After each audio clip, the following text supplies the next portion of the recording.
So this is a 2015 Ram Promaster with the 3-liter Eco Diesel. Being that it is a diesel, it does get roughly 19 miles per gallon, and with the tank, I'd say about 500 miles to the tank.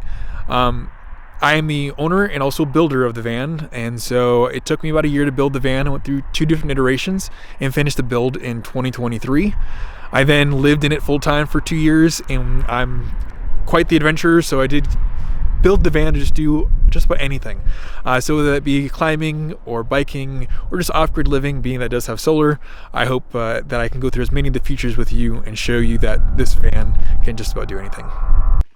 All right, so starting away from the front of the vehicle and then making our way back, we made a couple of different mods to the vehicle. The first being that we now have an aftermarket infotainment system.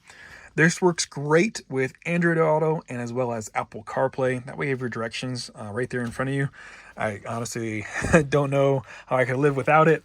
The second modification that was made is now that we have a rear view mirror that's actually a camera, and that's mounted on the rear license plate. I love this feature, honestly, just because now you can actually see behind you while you're driving. The rear view camera for when the car is in reverse still works and actually displays itself on the big screen. It's just that now you actually have something to look at while you're driving as well. The rest of the front of the car is just about stock and normal.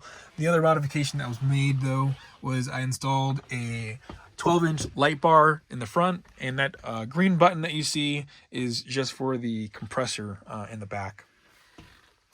Both seats here were not swivelable by stock, by the manufacturer, so they both have aftermarket swivels. That way you can turn this whole space now into kind of a living area. It's kind of what I was using it for. So you have one person sitting here, second, third, and fourth. Now you guys can all kind of face each other and talk, and really enjoyed that, honestly. Moving our way rear, we have both seat cushions are removable, and we have a bathroom. Now this is a compost toilet, which basically means that it uses soil and means that you don't have to have a black water tank. This is great, honestly, because when you're living on the road, it's not as easy to find a place to get rid of this.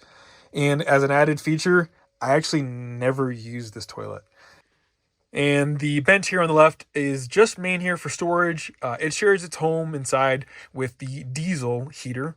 And the diesel heater is awesome. It sips its tank directly in from the diesel tank. So there is no fussing around with a extra gas tank and where you have to worry about it becoming flammable. And lastly, over in this area, we have the main table. The main table is adjustable here and can actually rest on this ledge here in the middle, becoming extra bedding for your guests. So here on the left side, we have both the kitchen as well as the shower side.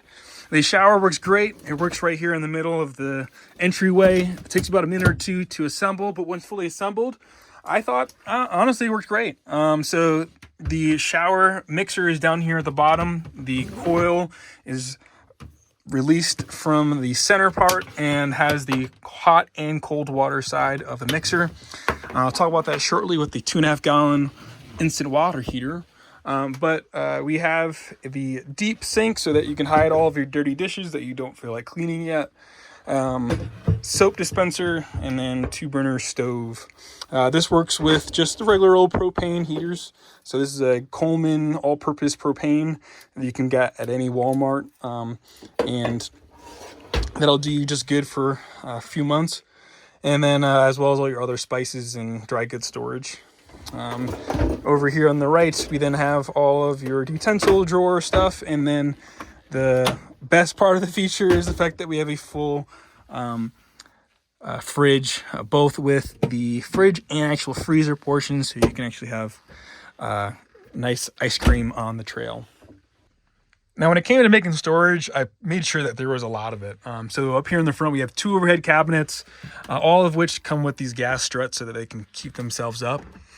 We have 3 more here in the back, and then we have an overhead stand-up closet. That way I had a full top-down mirror. You can see yourself and make sure your outfit's good to go. And then so that way you can also hang stuff over here and not have to worry about it all being wrinkled.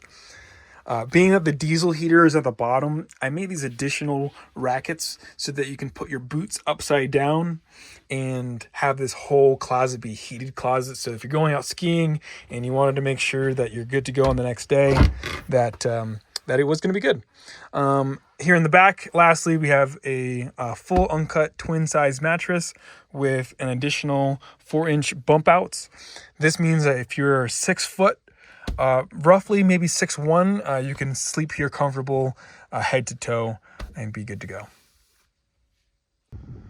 And so moving on to the rear side of the vehicle is where all the bulk storage as well as the utilities are stored. So we have 2 main drawer slides here. One's actually made out for a bike, so you can actually have a full-size bike here, as well as all of your camping and climbing gear.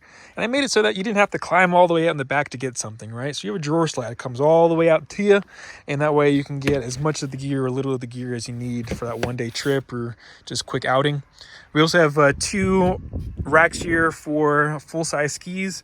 I also made a little bump out here in the back so that actually goes out for your ski tips if you have maybe an even taller person that needs that to transport your skis.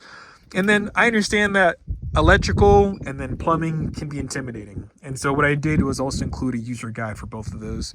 But really quickly, just an overview for this. This system can be charged not only by the solar on the roof, which has 360 watts of solar, but also the car's alternator. So that means that as the vehicle is running, as you're driving around town, it's going to store and charge this 400 amp hour battery. And for roughly estimations, that means that you can go at this size of a battery, roughly about 6 days without a charge.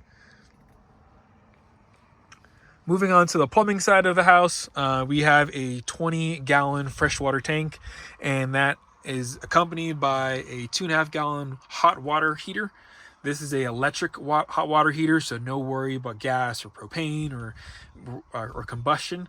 And I promise you, with 2.5 gallons of hot water, I've had no problem with being able to make it through a full wash in the shower. Well, that's a quick overview of the van. I, of course, wouldn't touch upon everything, otherwise this video may have been over an hour long. So if you have any questions, just message me. I'll be happy to answer them. The van is located here in Salt Lake, Utah, so if you have an opportunity, come out and check it out. And if you're willing to do so and want to pay up front, I'm willing to transport the van anywhere out here on the West Coast. Anyways, thanks.